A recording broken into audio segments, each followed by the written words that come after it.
Olá pessoal, tudo bem? Meu nome é Marinho e este é o programa Vida de Bicho.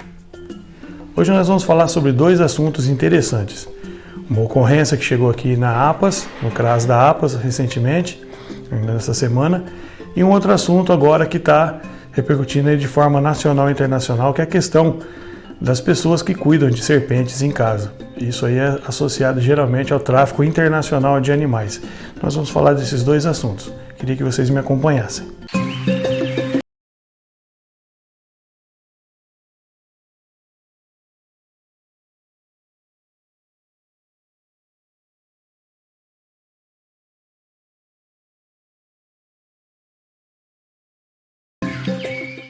Então, primeiramente, nós vamos começar com esse assunto que gerou uma repercussão grande aqui no Brasil e fora também, com relação àquele rapaz lá que tinha uma naja em casa e que teve uma mordida, um acidente grave com ela, inclusive passou pela UTI, já restabeleceu, ainda não se sabe se ficarão sequelas, mas é um assunto importante, porque parece que não, mas muita gente cria esse tipo de animal em casa, deixando claro que essa aqui não é uma naja, parece, mas não é, tem até a mesma cor, mas não é o mesmo animal.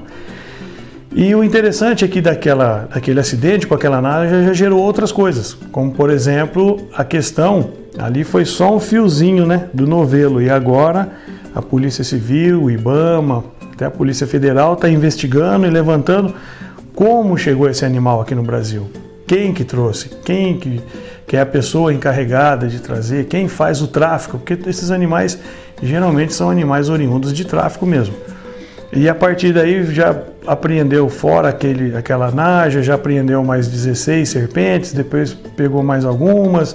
Então só naquela ocorrência de uma naja já gerou 33 apreensões, né? 33 animais apreendidos, inclusive animais raros ali da Amazônia, como a jiboia verde, a jiboia esmeralda, enfim, e outras cobras perigosas, peçonhentas ali. Descobriu-se também que a pessoa lá tinha algumas peles de cobra, como a surucucu da Amazônia. Então, como chegou aquela pele? Morreu ou já veio morta, foi abatida, enfim.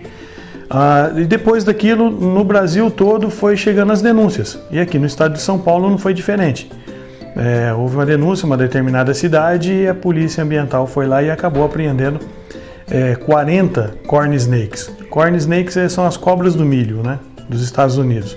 Ali do sul dos Estados Unidos, a faixa leste ali, Flórida, aqueles lados, Texas, tem bastante dela.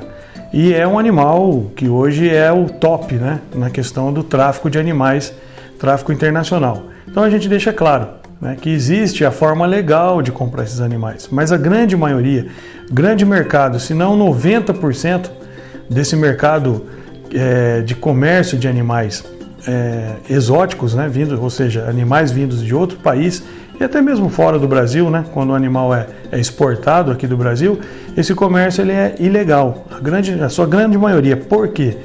Não tem um fluxo muito grande de nascimento em cativeiro para poder abastecer o mercado.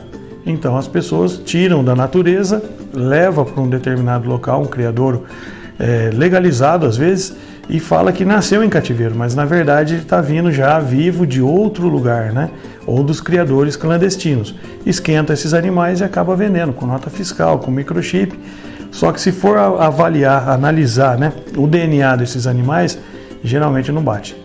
E por ser um exame muito caro, então geralmente é inviável fazer o exame para comprovar se aquele filhotinho é nascido, seja ele de macaco, seja ele de coati, seja ele do sagui, do lince, enfim, da serpente, do jabuti, nascido em cativeiro, da coruja, né? O gavião, que agora virou moda também, a compra, a aquisição de corujas e gaviões, de falcões. Então, se aquele filhotinho é realmente filho daquele casal, para isso tem que tirar uma pena, parte da escama, parte de pedaços, né, material genético, para fazer o exame em laboratório para ver se o nascimento realmente se aconteceu realmente em cativeiro e se aquele animalzinho é filho daquele casal, cadastrado, documentado certinho.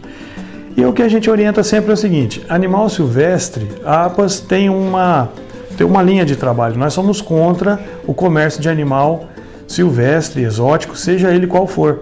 Porque na prática, no dia a dia, a gente observa que os animais, mesmo cuidado com todo cuidado extremo, pode dar semente revestida de ouro, pode dar roupinha com pedra de diamante, mas você não tem um papel biológico. Você tirou aquele animal, interrompe a cadeia e uma hora ou outra aquele animal aguça os instintos dele e ele começa a atacar.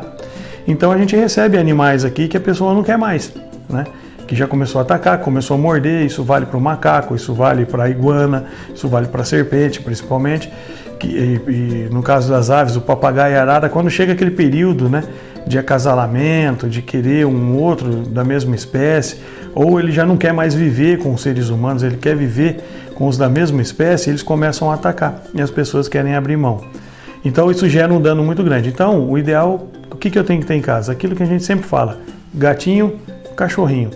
Até coelho é complicado, porque pode morder, pode passar a unha, machucar o olho, às vezes com uma unhada. Então, enfim, o ideal para ter em casa é o gato e o cachorro. E mesmo assim já dá bastante trabalho, quem tem gato e cachorro sabe disso. Mas quando a gente adquire um animal nesse comércio, acaba às vezes chegando nessa questão aqui. Por exemplo, esse aqui é um exemplar, é um dos 40 que foi apreendido numa cidade recentemente. A pessoa tinha lá sem nenhum tipo de documento, sem nenhum tipo de critério, sem autorização, sem a supervisão de um órgão homologador ou um órgão credenciador, no caso Secretaria de Meio Ambiente ou IBAMA, não tinha absolutamente nada. Então é um comércio clandestino, a pessoa foi autuada, foi retirada os animais e uma parte desses animais acabou chegando na APAS porque, como tinha muito animal, não tem para onde destinar tantos animais. Então a gente recebe, por exemplo, um exemplarzinho como esse aqui, né? Até meio parecido. Deixa eu tirar ela da casinha aqui, da Minha Casa Minha Vida dela. Olha lá, um bichinho bastante tranquilo, né? Já nascido em cativeiro. Teoricamente teria tudo para estar certinho aí com as documentações, mas não tem documento, não tem microchip, né? A gente vê que teve uma fratura mal cuidada aqui. Então é um albino, né? Albino, porque tem os olhinhos vermelhos, ó. É um albino, né? É um albino de corn snake, a cobra do milho norte-americana. Claro que essa aqui não veio dos Estados Unidos, mas provavelmente os pais vieram, né? E aí começa a criar em cativeiro e começa esse comércio ilegal, geralmente pela internet, né? Geralmente pela internet. E começa as encomendas e aí acaba chegando isso aqui no mercado clandestino. Essa aqui não tem perigo, né? No caso, por isso que eu estou manuseando ela, e já é nascida em cativeiro, já tem contato com seres humanos, então é mais tranquilo de mexer. Mas aí é onde vem a naja, vem a piton, vem as cobras africanas, as cobras australianas, e agora virou uma modalidade que não só as cobras constritoras, que é o caso dessa, que mata através de constrição, mas agora a rapaziada quer também as cobras peçonhentas. E o que acontece? Quando você importa um animal desse aqui, se for peçonhento, no caso a naja, né, que aconteceu o acidente esse ano, nesse mês, geralmente a pessoa que vai comprar uma naja, ela tem que ter o soro, né, antiofídico para acidente com a naja. Por quê? Se morder e envenenar, quem é que vai tratar? A sorte que o Butantan tinha lá uma reserva de soro para pesquisa, então acabou utilizando, além do que a família também importou o soro vindo dos Estados Unidos, porque lá eles têm uma criação de naja bem grande para pesquisa, e acabou salvando a vida. Se não fosse o soro do Butantan e esse soro importado que veio a tempo, com certeza teria morrido. Então, o que a gente orienta? Na questão, por exemplo, das constritoras asiáticas, algumas pitons, piton ball, né, a reticulata, que vem daquela região, eu vou colocar ela aqui porque a luz incomoda ela. E uma outra questão agora, nesse momento, é a questão do coronavírus. Então, recentemente nós tivemos aí uma live de um grupo aqui no Brasil que trabalha com essa questão aí de zoonoses, a transmissão de doenças do animal para o ser humano, do ser humano para o animal. Então tivemos essa live com técnicos, com cientistas a respeito na área. Participamos dessa live aí com o pessoal dos Estados Unidos, o pessoal da Ásia, que está pesquisando a questão do coronavírus, a origem dele. Esse coronavírus é respiratório e é comprovado que na Ásia esses animais como as pitons, alguns, o lagarto monitor, alguns répteis importantes, bem como alguns mamíferos como o morcego, eles têm esse coronavírus respiratório. Isso para eles lá, inclusive, é normal, né? Mutante ou não, vírus, mas eles têm. Então agora chegou essa questão aí. Por causa desse acidente que aconteceu, mais a apreensão desses animais que estavam lá com essa pessoa e mais uma grande quantidade de pessoas que adquirem esses animais no comércio ilegal, então são animais retirados do meio natural, às vezes lá mesmo, na própria Ásia. E aí, será que esses animais estão vindo para o Brasil isentos do coronavírus, esse coronavírus respiratório? Então, segundo os cientistas, sim, porque eles têm isso aí, é normal deles lá. Só que eles não atacam, eles convivem normalmente com isso, como assim o ser humano convive com a gripe, por exemplo. Então chegou essa questão, e se uma cobra dessa morder e tiver contato da saliva com o corona no sangue diretamente, pode acontecer o acidente? O corona ainda está sendo pesquisado porque é uma coisa nova a nível mundial, mas outras doenças, como a toxoplasmose, por exemplo, a clamidiose, né? A psitacose, que é a doença de papagaio, é a gripe do papagaio, esse transmite para o ser humano, é comprovado isso aí, a raiva, enfim, e outros vírus que podem estar vindo com esses animais que vêm de forma clandestina, não tem nenhum tipo de vacinação, medicamento, vermifugação, eles vêm para o Brasil e entram praticamente todos os dias, assim como também sai do Brasil todos os dias animais das mais variadas espécies para todo mundo. É só assistir os programas internacionais, né, que trata de animais, por exemplo, tem um quadro lá ou um programa com alguns veterinários, que você vê que a clínica veterinária é frequentada por quem? Na sua grande maioria, 70% a 80% com animais brasileiros. Então, chegou uma hora que a gente tem que, às vezes por causa de um acidente, parar, refletir, pensar e ver até que ponto é interessante a gente ter um animal desse em casa. Então, você que tem e tem dúvida e não quer um animal porque adquiriu de forma irregular, às vezes veio com nota, veio com documentação, mas não é certeza. Então, para não tomar uma multa, ou se for um animal peçonhento, principalmente, faça a entrega voluntária. Procure o IBAMA, procure a Polícia Ambiental da sua região, uma Secretaria de Meio Ambiente do teu município, faz a entrega. E se você tiver, porque eu sei que às vezes a pessoa vê filhote de cascavel, filhote de jararaca, acaba levando para casa para querer cuidar. Não tem nem a intenção de permanecer com aquele animal, mas quer cuidar. Cuidado, é muito perigoso. E o socorro, se for feito de forma errada e demorar muito para ser atendido, os acidentes são graves. A gente tem acompanhado acidentes, esse ano até que não teve, mas a gente tem acompanhado nos anos anteriores aí, acidentes com escorpiões, com aranha, e principalmente a família da jararaca e cascavel, e são acidentes graves, perigosos, né? Então, eu oriento para que não tenha esses animais ali no aquário, bonitinho, não são animais domesticáveis e uma hora ou outra o acidente pode acontecer. Então é essa orientação que a gente dá. Cautela quando você tem répteis em casa. É complicado. Pessoal, isso aqui é uma outra questão complicada aqui na nossa região. O número de onças pardas, né, tem aumentado bastante. Então elas frequentam todo tipo de ambiente. Canavial, margem de rodovia, pastagem e até dentro das residências tem acontecido aí o aparecimento desse tipo de animal. No caso, esse aqui é um filhote, né, um macho, bem jovenzinho ainda, que chegou pra gente ontem, né, pela manhã, e veio atropelado. Então já foi feito radiografia, já coletou sangue, né, ele está com ferimento lá na parte aqui seria do glúteo, aproximadamente na região do glúteo humano, mais ou menos, ali da perna esquerda, e tem uma perfuração profunda, né? Então onde foi feita uma limpeza bem certinho ali para evitar de infeccionar. Foi feita algumas radiografias e é que tudo indica, fratura mesmo ele não tem, mas provavelmente ele tenha uma lesão ali na região medular, que está causando alguma inflamação, algum inchaço e fazendo com que ele perde um pouco da mobilidade. Então ele está consciente, né?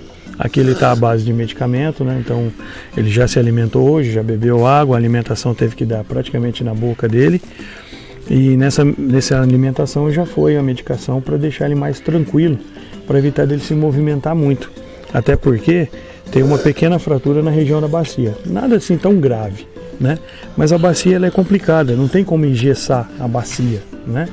Porque ali é onde tem a saída, né, para fazer o cocô, o xixi, então não tem como engessar nem imobilizar isso. Então a gente está mantendo ele em uma gaiola pequena, né?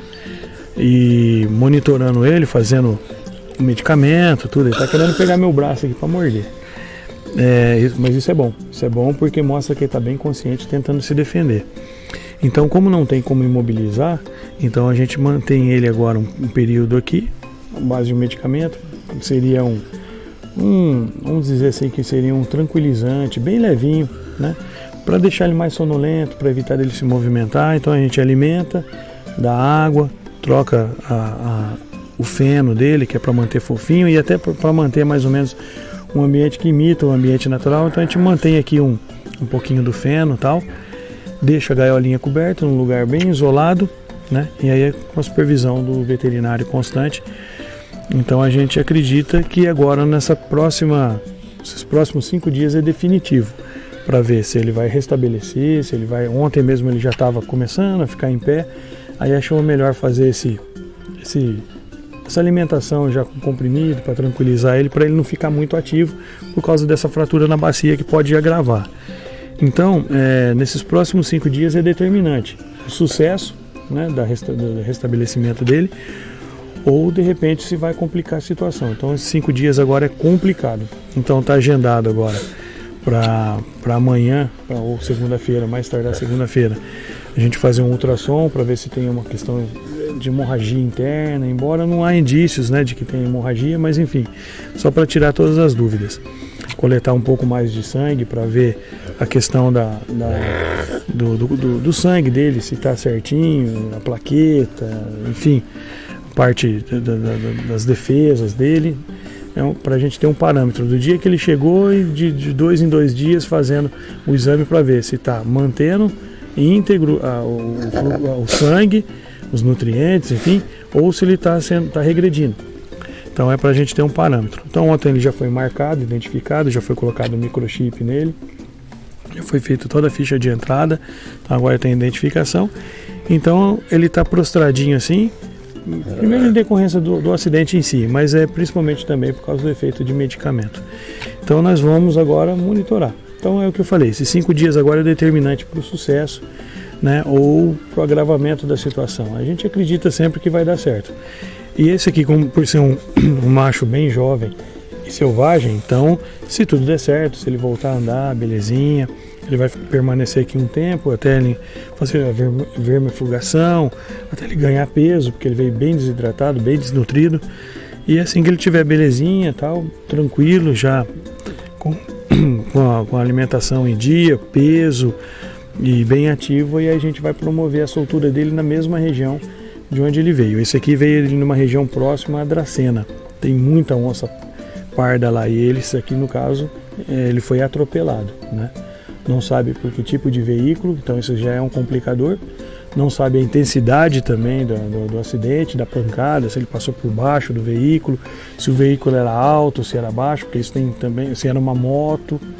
Então, dependendo do veículo também, a gente vai ali administrando o tipo de ferimento em decorrência do tipo de veículo, né? Veículo muito pesado, muito leve, velocidade do veículo, o que tem por baixo do veículo, se é uma placa lisa ou se é caminhão que tem ponta, parafuso, enfim. Então, como não se sabe, só encontrou ele na margem da rodovia, então não tem muitos dados. Mas ele está bem consciente, isso já é importante. E está aceitando bem a alimentação forçada, né? A gente coloca, não chega a ser totalmente forçada. Forçada é aquela que enfiaria lá na garganta dele, né? Ele não, a gente coloca ali na boca, ele pega. Então, assim, os prognósticos são bons, mas tudo vai depender dele, da fisiologia dele. Se de repente ele já estava doente na natureza, a gente não sabe. Por que ele procurou a rodovia? Será que ele estava atrás de alguma carcaça, de algum animal? Isso não dá para saber ainda. Mas o fato é que ele está bem sossegado, está evoluindo bem. Eu acho que a gente vai ter sucesso aqui, não só no restabelecimento da saúde, mas também no sucesso na devolução para a natureza. Se isso acontecer, a gente vai fazer uma matéria com relação à soltura dele. Por outro lado, se a gente perceber que não tem condições de voltar para a natureza, se ele ficou com alguma sequela, um movimento, às vezes uma pancada na cabeça, como se fosse ser humano, né? Ele tem um inchaço no cérebro, ou às vezes um derrame, um pequeno derrame, ele pode ficar tortinho. Igual acontece com algumas pessoas, né, que fica deficiente de um lado, Se isso acontecer, aí ele faz parte aqui então dos outros que já existem aqui na APAS.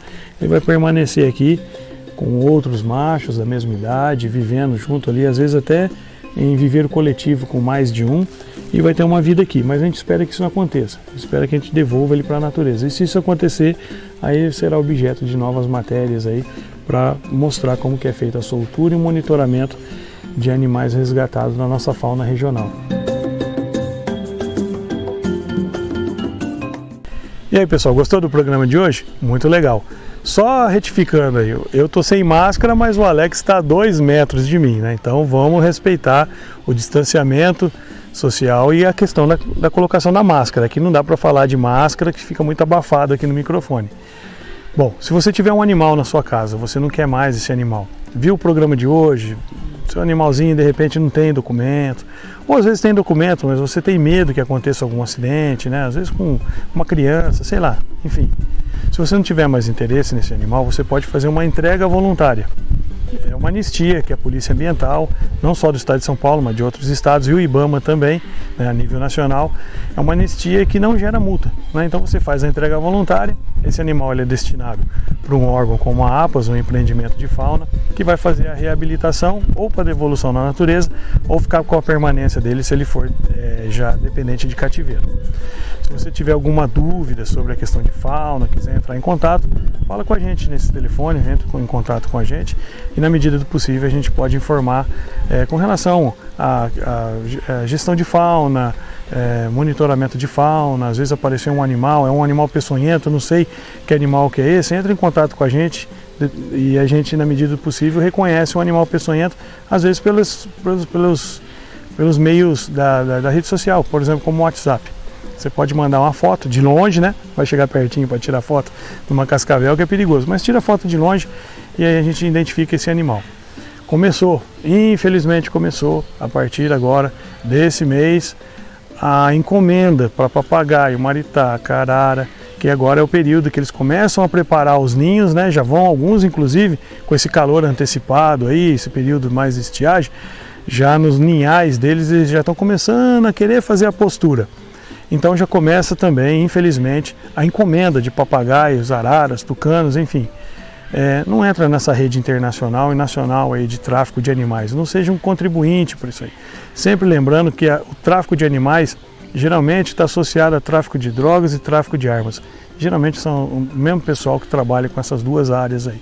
Então quando a gente compra um animal, você sem querer está contribuindo para o tráfico e para o crime também. Então começa agora esse período. Não encomenda, se você souber de alguém que está querendo, não adquira. É complicado, o animal mais tarde ele vai começar a dar problema. Vai crescer um animal, eu garanto, um animal triste e sem uma finalidade biológica.